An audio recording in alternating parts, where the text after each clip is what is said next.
Agradezco mucho a Carmen y a Futuro Coca por esta invitación y también pues me siento muy halagado por estar en un espacio que han compartido tehualas, líderes, lideresas de diferentes regiones del Cauca, de Colombia, y para mí es realmente un honor y me pregunto si realmente yo debería ser parte de este grupo ante el respeto y la experiencia que transmiten, las voces que han pasado por aquí el día de hoy y las que siguen.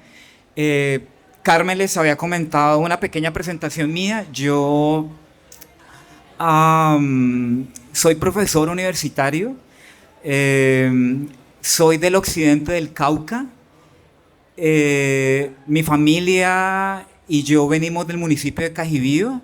Mi vida ha transcurrido entre Cajibío y Popayán hasta que me fui de la región para poder continuar con mis estudios universitarios, luego mis estudios de maestría, doctorado y postdoctorado en el exterior. Yo soy también cofundador de este grupo, la Coalición Internacional para la Reforma de Política de Drogas y la Justicia Ambiental, y les vengo a hablar un poco de esa intersección de esos dos grandes temas, de la justicia ecológica y la política de drogas. Esta charla no es tanto sobre la hoja de coca, claramente está muy relacionada, pero mi intervención va a estar vinculada a la reforma de política de drogas, claramente muy centrada en este producto, en el segundo. Por lo tanto, mi charla va a girar en torno a eso. La he denominado justicia ecológica y reforma de política de drogas, pero digamos que lo importante para mí es el subtítulo: violencia ambiental y despojo tóxico en el prohibicionismo de la cadena de valor, tanto de la coca y especialmente de la cocaína en Colombia. Bueno, quería iniciar de manera general. ¿Le vas dando? Es que hay unas fotos. Quería iniciar un poco de manera general esta presentación con algo también personal. Yo soy profesor universitario y activista, pero digamos que lo que me mueve por todo lo que sucede en el departamento, por todo lo que sucede en el departamento del Cauca, claramente mi vinculación es mucho más personal y es más una historia de vida. Yo llego a este tema por muchas razones. Yo creo que el venir del departamento del Cauca ya lo hace uno proclive a estudiar estos temas. El departamento del Cauca es un departamento que ha sufrido los embates tanto del conflicto armado como de la guerra contra las drogas. Pero yo tengo desde muy pequeño, en este corredor de Cajibío-Popayán, crecí con una visión muy natural de las plantas. Para mí es algo básico, hace parte de mi dieta alimentaria cotidiana, prácticamente todo lo que yo presento ahí. Yo renuncié hace más de 20 años a la medicina convencional, a los antibióticos. El 95% de lo que hago yo en mi cuerpo es natural, a través de plantas, a través de medicina homeopática, homotoxicológica y medicina alternativa. Y todo lo que ven acá son plantas que yo uso a diario. El sauco, el boldo, la moringa, la pasionaria, algo de poleo de Quito, algo de cordoncillo que es muy difícil de conseguir. Pero digamos que la planta que es más importante para mí es la sangre de drago. Es una planta que yo consumo todos los días, en la mañana y en la noche. Y yo aprendí por mi tradición materna y por la tradición de mi abuela a ver la vida de una manera muy natural. Para mí la hoja de coca, desde que yo crecí, siempre yo la vi como una planta. A mí no me tuvieron que hacer esta retransformación del chip en el cerebro, es que la hoja es buena, la cocaína es mala. Yo siempre tuve una relación y sigo teniendo una relación muy natural con las plantas con las que crecí, incluida la hoja de coca, que es esta. Este es el borrachero. Yo crezco con una relación muy natural, muy cotidiana. Ahora que en los medios, en la academia, en la intervención, se habla mucho de conocimiento ancestral. También creo que esa frase conocimiento ancestral se está romantizando mucho, se está tocando mucho ese concepto. Y si bien para mí es importante la ancestralidad de las plantas, creo que también es importante reconocer su valor cotidiano. Lo que representa para mí es de la cotidianidad. El tomar moringa, el tomar sauco, el tomar sangre de drago, el tomar hoja de coca en sus distintas expresiones. Y eso es un poco, esa es una de las tantas maneras en las que yo me introduzco en el mundo de la justicia ambiental. Sin embargo, en lo que sucede en Colombia, y hace alrededor de unos 3 o 4 años, un grupo de personas, activistas, artistas, periodistas, profesores, investigadoras, miembros de la comunidad LGBTI, lideresas indígenas, campesinas, en el mundo hace alrededor de unos 3 años empezamos a converger, empezamos a converger en una preocupación que tenemos, que es qué es lo que está sucediendo en el medio ambiente. Si uno analiza lo que sucede actualmente, el calentamiento global, el cambio ambiental, el calentamiento global y el cambio climático, en muchos países, en el sureste asiático, en África, en América Latina, en Centroamérica y en Sudamérica, empezamos a surgir personas como yo, no solamente que venimos de territorios, sino académicos, artistas, periodistas, que nos empezamos a preguntar por esto. ¿Cómo en el medio ambiente, ¿te puedes devolver? ¿Cómo en el medio ambiente las grandes cuencas que existen en el mundo, la cuenca del sureste asiático, la de el río, la de Tailandia, Laos, Myanmar, como la cuenca del Congo y como la cuenca del Amazonas, que son las 3 grandes cuencas que absorben el monóxido y dióxido de carbono en el mundo y además son las grandes productoras de agua en el mundo, se venían enfrentando a procesos acelerados de destrucción ambiental, incluida también el Pacífico colombiano. El Pacífico, digamos, colombiano como un cuarto pulmón del mundo. Y nos preguntábamos en diferentes regiones del mundo por qué eso estaba pasando, porque las grandes cuencas a nivel mundial, en Asia, en África, en América Latina, en Sudamérica y en Centroamérica, estaban enfrentadas en un proceso de destrucción ambiental y nos encontrábamos en un proceso acelerado de deforestación, apertura de vías, apertura de vías en áreas protegidas, de carreteras, destrucción de bosques, minería ilegal, la cadena de la cocaína, mucha violencia en contra de lideresas y líderes ambientales, porque eso estaba sucediendo en esas regiones. Y nos encontramos que en todas ellas aparece la política de drogas, es decir, aquella política que controla y restringe el uso de las sustancias psicoactivas derivadas de plantas, como la coca, como la marihuana o como el opio. Por lo tanto, nos preguntábamos, ante las crisis ambientales y climáticas que estamos viviendo, ¿cuál ha sido el impacto del prohibicionismo, básicamente de la política de drogas? Cosa que Colombia sabe muy bien. En Colombia llevamos 30, 40, 50 años con una política de drogas que vemos básicamente que no ha servido de mucho. Nosotras, formamos esta coalición internacional para la reforma de política de drogas y la justicia ambiental.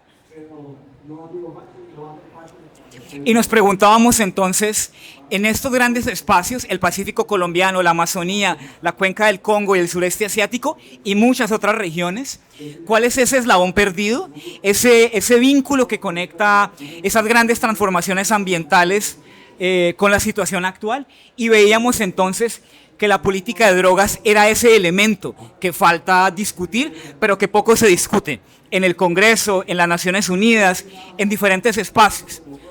Básicamente por esta trampa. La política de drogas en Colombia, que está a cargo del Ministerio de Justicia desde hace varios años, se mueve en un círculo vicioso, básicamente en una trampa. Hacia el lado izquierdo, la política de drogas lo que hace es restringir la disponibilidad de mercancía, llámese cocaína, heroína, marihuana, sintéticos. La política de drogas restringe cantidades, restringe precios, por lo que crea incentivos. Es decir, eso lo saca cualquier persona. Cuando hay escasez de carne, la carne se pone más cara. Cuando hay escasez de agua, cuando hay escasez de pollo, cuando hay escasez de plantas, ellas se ponen más caras. Así funciona el mercado.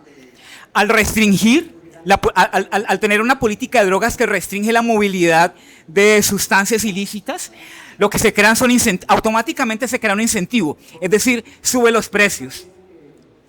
Y como esos incentivos por lo general se mueven por fuera de lo institucional, y en Colombia sabemos de eso muy bien, porque quien domina la política de drogas por fuera de lo institucional es el narcotráfico.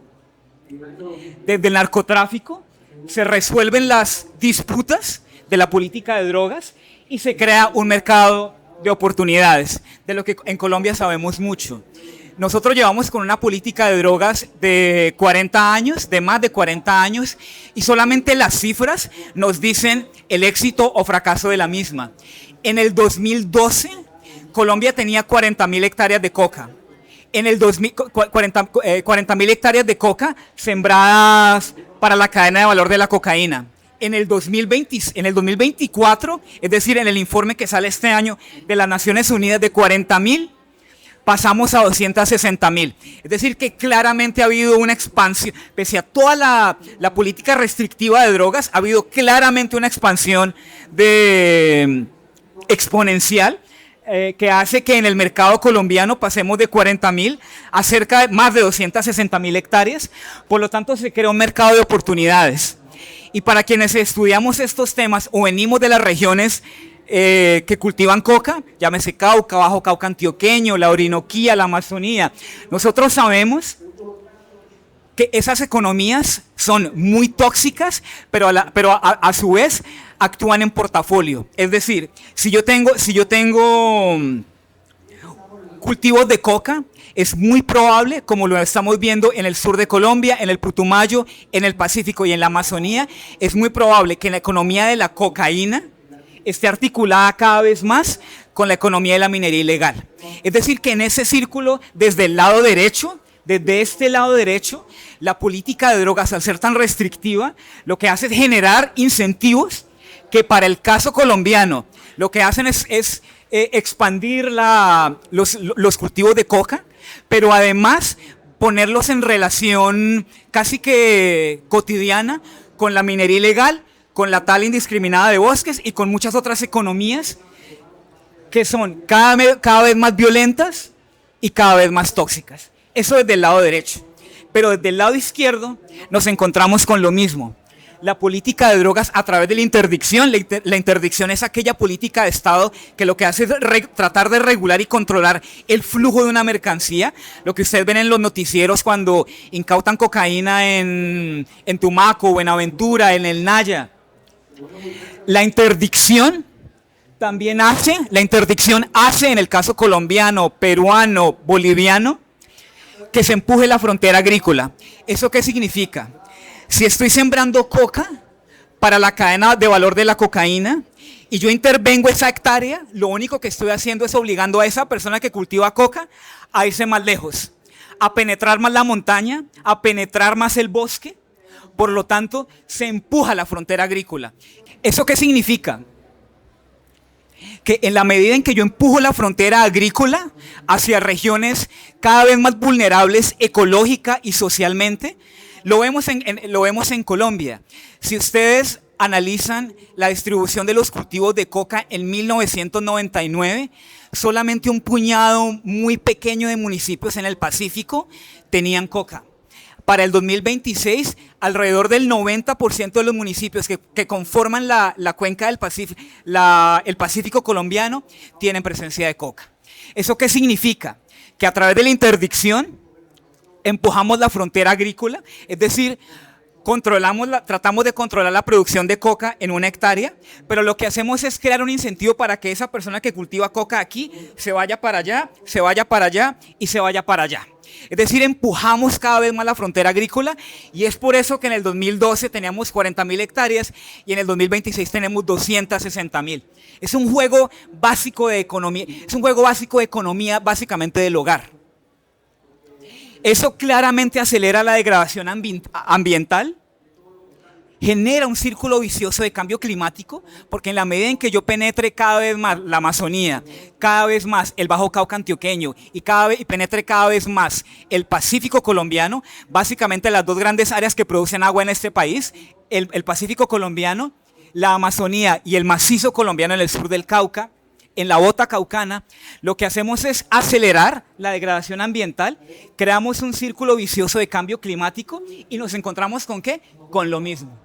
Más hectáreas de coca y además, cuando ustedes analizan los resultados de investigaciones en la Amazonía, en el Pacífico y en el macizo colombiano, se encuentran cada vez más que al lado de los cultivos de coca hay mucha más minería de oro extraída de manera ilegal. Es decir, que se crea básicamente un círculo vicioso y es lo que yo he denominado la trampa del prohibicionismo. Esa es la trampa del prohibicionismo, una política restrictiva que lo que hace es generar una serie de incentivos por lado y lado y lo que hace en últimas es degradar el medio ambiente, pero además lacerar las comunidades que están vinculadas con ese cultivo en particular. No, te va a tocar ahí, qué pena, qué pena. Pero eso no es solamente del mundo del ilícito, porque estamos acostumbrados a ver que la política de drogas, estamos acostumbrados a ver los defectos de la política de drogas desde el lado del ilícito, pero desde lo ilícito ocurre algo también incluso peor. Ya acabo de explicar, esta es una foto que yo tomé del Valle del Cauca. Esa es minería ilegal del Valle del Cauca, del 2014, en la vía hacia Buenaventura. Y acabo de explicar un poco en ese círculo vicioso el mundo de lo ilícito. Pero desde el mundo de lo ilícito pasa exactamente lo mismo. La política de drogas en Colombia, no sé si ustedes recuerdan, los que tienen más de 35 años, si ustedes recuerdan una propaganda que hablaba de la mata que mata. Una propaganda que hablaba de la coca como la mata que mata, o sea, de entrada nos dicen la coca es una mata que mata. Desde el mundo de lo lícito sucede algo muy parecido, incluso peor de lo que sucede en el mundo de lo ilícito. Desde el mundo de lo lícito, ¿cuáles son las salidas que ha propuesto la política de drogas en Colombia, pero también en muchos otros países? Lo primero, atacar la ilegalidad de la coca, orientada hacia la cocaína, a través del monocultivo. Entonces, abrimos la frontera agrícola de la Orinoquía y de la Amazonía para empresas, no solamente cambiar la estructura natural del medio ambiente, homogeneiza el paisaje, lo que hace es crear un paisaje totalmente homogéneo, totalmente antinatural, sino que lo que crea es un fenómeno de acaparamiento de tierras. Entonces, para atacar la ilegalidad del mundo de la cocaína, desde la política de drogas, desde el mundo de lo lícito y desde lo corporativo se nos dice lo siguiente: hay que cultivar lo legal. ¿Lo legal qué es? El monocultivo. Por lo tanto, hay que transformar el paisaje, pero además en casos como la Orinoquía, y esta región sí que sabe mucho de eso, la costa Caribe. La costa Caribe sabe mucho de monocultivos, el banano y la palma. Dos monocultivos tremendamente vinculados con el paramilitarismo y el despojo a comunidades campesinas, particularmente campesinas en el norte de Colombia. Por lo tanto, desde el mundo de lo lícito o de lo corporativo, se nos propone una salida que es incluso peor, porque no solamente es acaparadora de tierras, es acaparadora de recursos, sino que es tremendamente tóxica. No solamente es cambiar la estructura general de la tierra, del paisaje que vemos, y a través del extensionismo y los paquetes tecnológicos, volver esto un solo paisaje. Por lo tanto, en economías como las de la coca, las personas, y en este círculo vicioso, las economías de la coca, en economías como la de la coca, las personas se ven obligadas y tienden a manipular químicos y por lo tanto se convierten en agentes contaminantes que contribuyen al cambio climático, a la vez que ellos mismos, quienes manipulan el mundo de la coca para transformación industrial de cocaína, se ven cada vez más expuestos a impactos de la contaminación tóxica. Voy a hablar solamente de uno antes de pasar a la primera página.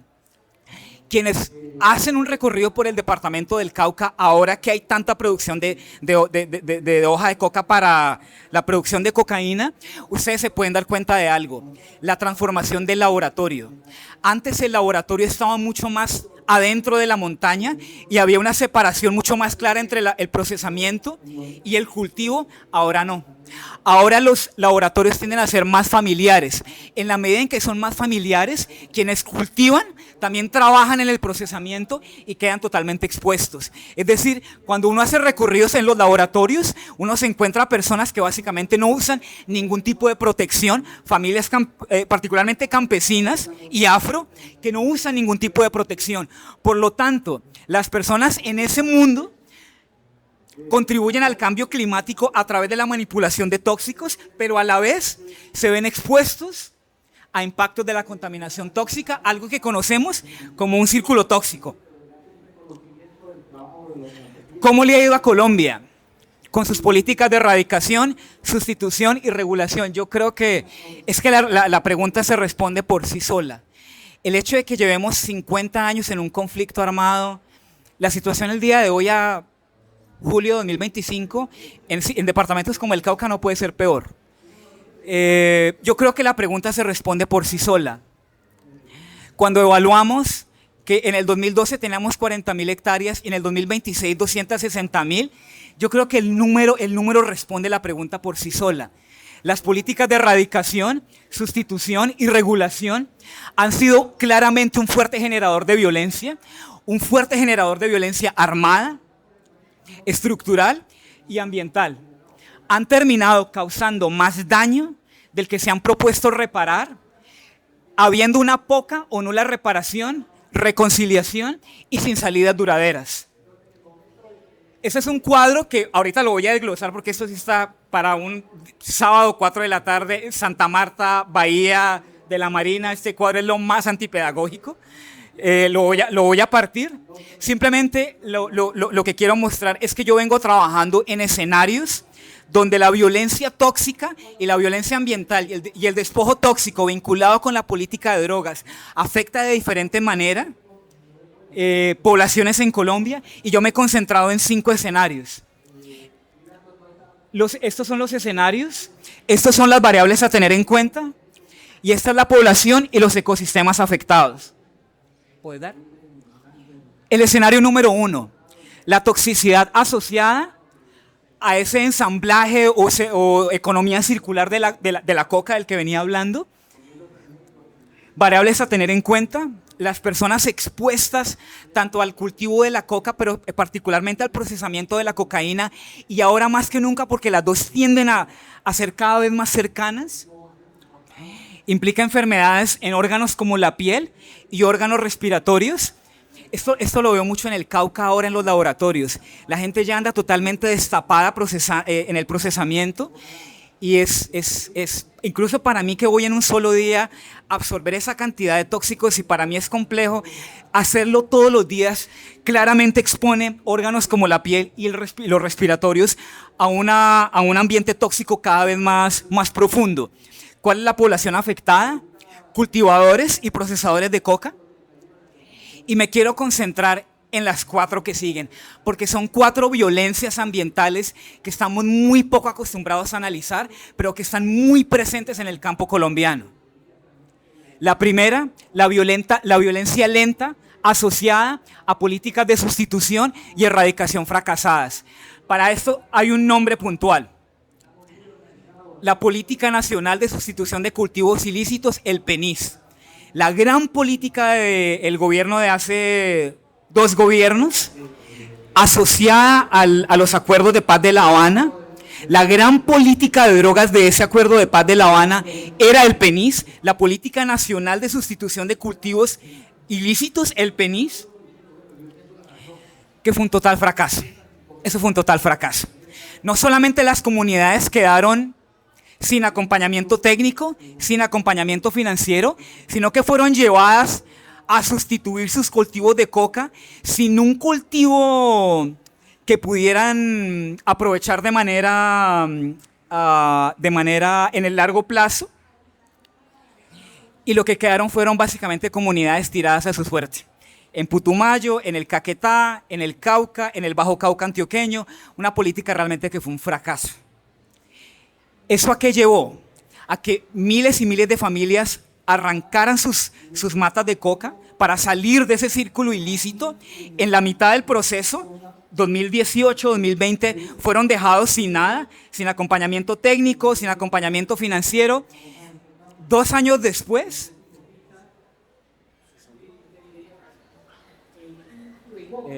ahí se ve, igual ellos ahí ven, o sea, dale adelantar.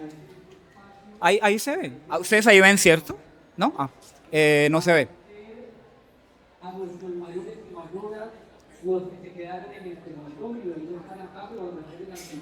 Esa política nacional de drogas lo que hace entonces, desde el PENIS, es dejar básicamente comunidades a la deriva. ¿Y a qué es a lo que me enfrento yo?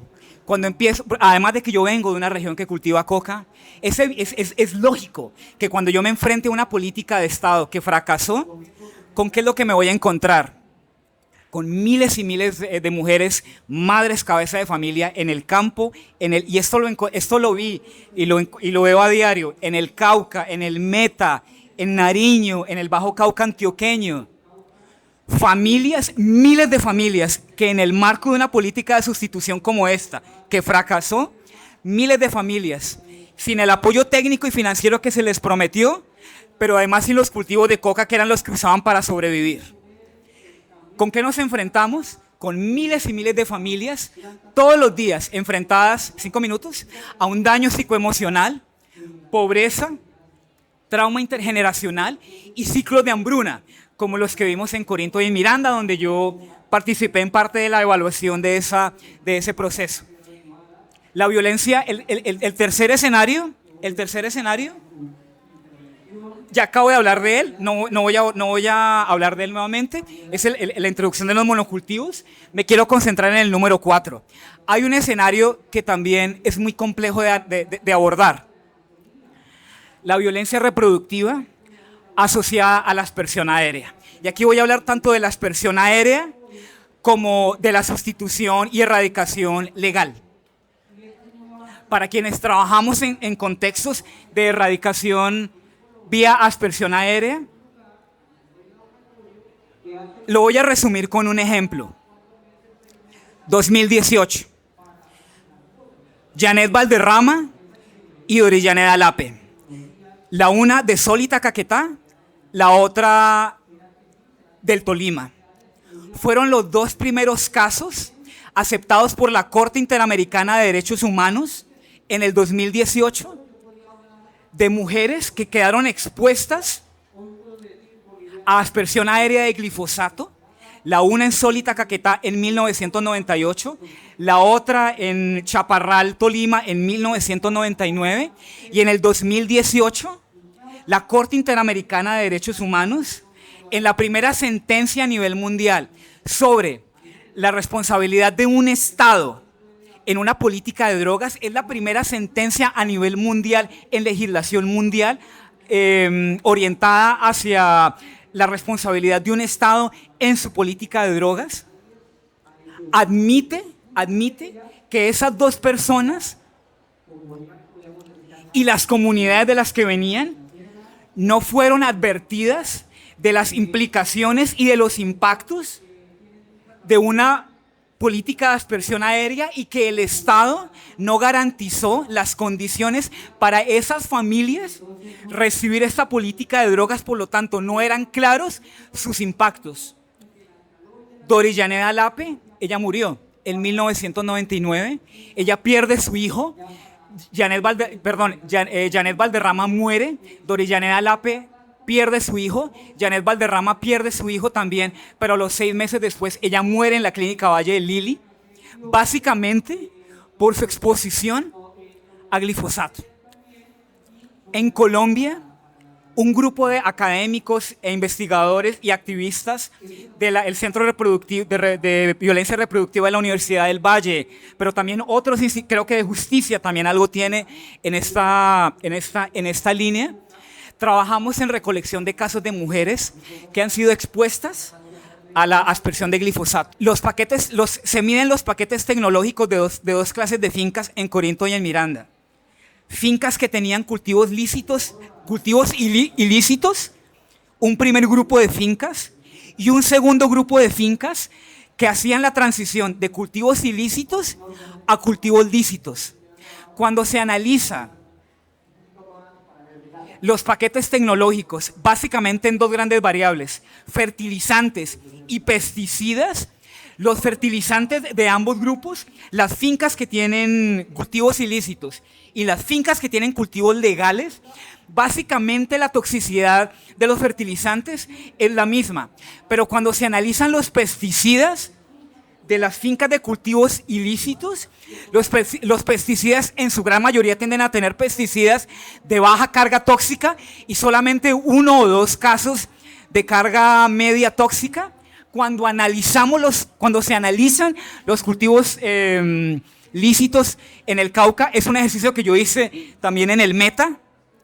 Los pesticidas, la carga de pesticidas es mucho más alta en los cultivos lícitos que en los ilícitos. Y en este trabajo de la Universidad del Valle, que es liderado por una gran amiga mía, Irene, se encuentra que en todas las fincas muestreadas, todas las mujeres quedan con una exposición mayor a tóxicos. ¿Por qué? Porque tanto en cultivos ilícitos como en lícitos, sobre quien recae la actividad doméstica del lavado y la exposición tóxica son las mujeres. Y en todas las muestras que se hacen, la muestra general lo que indica es que las mujeres quedan totalmente concentrando la toxicidad por proximidad a nuevos paquetes tecnológicos en el caso de nuevos cultivos. Básicamente lo que quiero señalar acá con todo esto, con esta cantidad de trampas de la política de drogas, es que hay una historia de abandono, un cruce de violencia armada, violencia estructural y violencia ambiental, y en últimas una colonialidad eterna de la que hay que evaluar impactos para poder hablar de reducción de daños. Si no entendemos esto, pero sobre todo si no entendemos esto, si no entendemos el trauma y los traumas intergeneracionales colectivos que las comunidades en Colombia, llámese Cauca, llámese Caquetá, llámese Cajibío, llámese Montes de María, llámese la Jagua de Virico, llámese Sólita, llámese Tumaco, llámese el municipio que sea, si en el contexto de una sociedad tan compleja como la colombiana no somos capaces de entender un eterno y una eterna carga y trauma intergeneracional que ha afectado de manera absurda a las comunidades rurales en Colombia, y si no hablamos de las violencias psicoemocionales y ambientales frente a lo que se sufre a diario, la cotidianidad del sufrimiento y del dolor, nosotros no vamos a poder hablar de una política de drogas que nos saque de esta trampa de la violencia. Gracias.